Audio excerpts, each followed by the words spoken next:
எனக்கு சத்தம் முக்கியம் இல்ல, சிஎஸ்கே தான் முக்கியம்னு 2 ரன்ல சத்தத்தை தவற விட்டு ருத்ராஜ் கேட்வால் அவுட் ஆயிட்டு வெளில போயிருக்கார். சிவம் துபே டோனுடைய மாசான பினிஷிங் காரணமா சிஎஸ்கே மிகப்பெரிய டார்கெட் அடிச்சிருக்காங்க. சிஎஸ்கே விசஸ் எஸ்ஆர்ஹெச் இவங்க 2 பேருக்கும் இடையான ஐபிஎல் மேட்ச்ல டாஸ் வெற்றி பெற்று எஸ்ஆர்ஹெச் அணி நாங்க பந்து வீசுறோம்னு சிஎஸ்கே முதல்ல பேட்டிங் ஆட சொன்னாங்க. சிஎஸ்கேல அஜிகே ரகானே ருத்ராஜ் கிட்டோட ஓப்பனிங் பேட்ஸ்மேனா உள்ள வந்தாலும் ரகானே பந்து பாலுக்கு 9 அடிச்சிருக்கும் போது குவி போட்ட பால்ல கேட்ச் கொடுத்துட்டு வெளில போயிட்டாரு. அதுக்கப்புறம் உள்ள வந்து டேனியல் மிச்சல் தொடக்கத்துல டெஸ்ட் மேட்ச் விளையாடாலும் அதுக்கப்புறம் ருத்ராஜும் டேனியல் மிச்சலும் கொஞ்சம் அதிரடியா விளையாட ட்ரை பண்ணாங்க. இவங்க 2 பேரும் ஒரு ஓவருக்கு 10 ரன் வாக்குல அடிச்சு ஒரு நல்ல டார்கெட்டை செட் பண்ண உதவுனாங்க. இவங்க 2 பேரும் சேர்ந்து 100 ரன்களுக்கு மேல பார்ட்னர்ஷிப் அமைச்சிருப்பாங்க. ஆனா 13வது ஓவர்ல 3வது பால்ல 126 ரன் சிஎஸ்கே இருக்கும்போது 2வது விக்கெட்டா டேனியல் மிச்சல் 2வது விக்கெட் அவுட் ஆயிட்டார். டேனியல் மிச்சல் 32 பாலுக்கு 52 7 பவுண்டரி 1 6 162 கிட்ட சைக்கிட்டு இருக்கும்போது உணர்கட் போட்ட பால்ல நிதிஷ் செட்டிட்ட கேட்ச் கொடுத்துட்டு வெளில போயிட்டார்.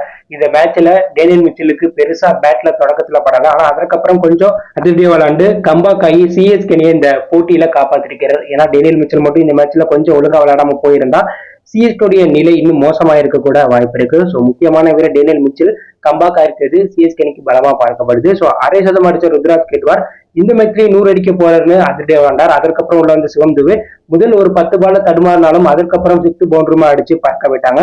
ஒரு கட்டத்துல ருத்ராஜ் சிவம் துபேவுடைய அதிரடியை பார்த்த எதிரணி மிரண்டு போயிருப்பாங்க. ஏன்னா சிஎஸ்கே 230 ரன்களுக்கு மேல அடிக்க போறாங்க அப்படிங்கிற ஒரு ஃபீல் வந்துச்சு. ஆனா கடைசி 4 ஓவர் எதிரணி சூப்பரா போட்டு கட்டுப்படுத்தினாங்க.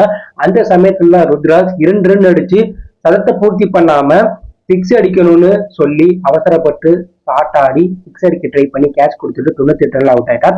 ருத்ராஜ் 58 பாலுக்கு 38 ரன் 10 பவுண்டர் 3 6 181 கிட்ட சேர்க்கிட்டு இருக்கும்போது நடந்தன் போட்ட பால்ல ரெட்டிட்ட கேட்ச் கொடுத்துட்டு 2 ரன்ல செஞ்சுரியை தவற விட்டு வெளில போயிட்டார். அதற்கப்புறம் உள்ள வந்த தோனி முதல் பாலே பவுண்டரி அடிக்க சிஎஸ்கே 20 முடியல 3 விக்கெட் 212 ரன் அடிச்சாங்க. நாட் அவுட் பேட்ஸ்மேனா துபே 20 பாலுக்கு 39 ரன் அடிச்சாங்க. தோனி 2 பாலுக்கு 5 ரன் அடிச்சாங்க.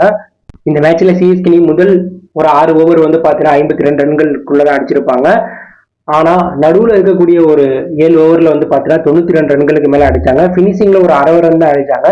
பினிஷிங்ல எதிரியுடைய பந்து வச்சு சூப்பரா இருந்துச்சு. ஸ்லோயர் ஒன் யாக்கர்னு சூப்பரா வந்து ருத்ராஜையும் துபேவையும் ஒரு சில இடங்கள்ல கட்டுப்படுத்தினாங்க. ஏன்னா அந்த அளவுக்கு போட்டி வந்து அதிரடியா போய் 240 ரன்களுக்கு மேல போகணும்னு பார்த்தா 212 ரன்குள்ள சிஎஸ்கேவை எஸ்ஆர்ஹெச் சூப்பரா பந்து வீசி சுட்டியிருக்காங்க. மேலும் இந்த மேட்ச்ல 2 ரன்ல சதத்தை தவற விட்ட ருத்ராஜ் கேட்வார் இந்த மேட்ச்ல சதத்தை போட்டு இருந்தா சிஎஸ்கே அதிக சதம் கேப்டனா 2வது தொடர் சதம் அப்படிங்கிற புதிய சாதனையை படைச்சிருப்பார். அந்த சாதனையெல்லாம் 2 ரன்ல தவற விட்டுட்டார். ஸோ ருத்ராஜ் 2 ரன்ல சதத்தை தவற விட்டதை பத்தி என்ன நினைக்கிறீங்க? சிஎஸ்கே இந்த மேட்ச்ல ஈஸியா வெற்றி பெறுவாங்க அப்படின்னு கருத்தை கவலை பண்ணுங்க. தேங்க்யூ ஃபார் வாட்சிங்.